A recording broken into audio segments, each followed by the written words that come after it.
Hi, my name is Kim McLaughlin. I'm a coach here at Invictus, and I'm going to go over the single leg posted deadlift and specifically focusing on your foot positioning of the leg that's posted up against a wall or a post.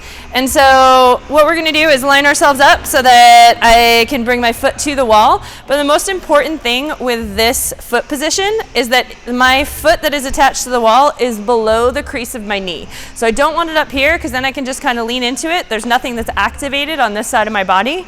So I'm going to have it below the crease of my knee, and then I'm going to squeeze my butt in order to turn this leg on.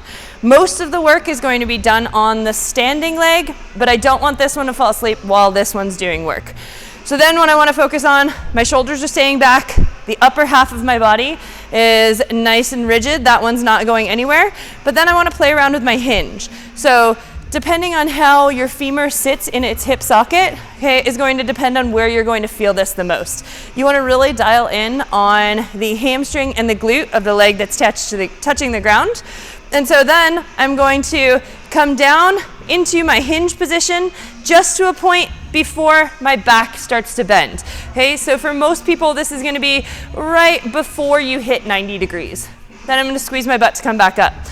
While you're doing this, play around with where you feel it more or less. Okay, I can shift my weight to the front of my foot.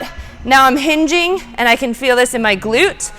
If I shift my weight back towards the wall, now I'm going to feel more hamstring activation.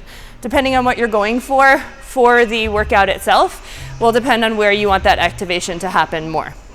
The last thing I want to say is if you are leaning over your toe, I want to make sure that your butt cheek is turning, okay? So I don't want all of that happen, all of the bending to happen where that low back is attached to the hip. I want it to go through the hip socket. So pretend that you have a tattoo on the underside of your butt. This is Coach Kirsten's cue, but if you have that tattoo, you want to be able to show it off. So you're gonna lean forward, squeeze your butt to come back up. The wall gets to see anything you have tattooed under there. That's it, guys. Have fun with it, and posted leg deadlifts. Good for a good booty. Have a great day.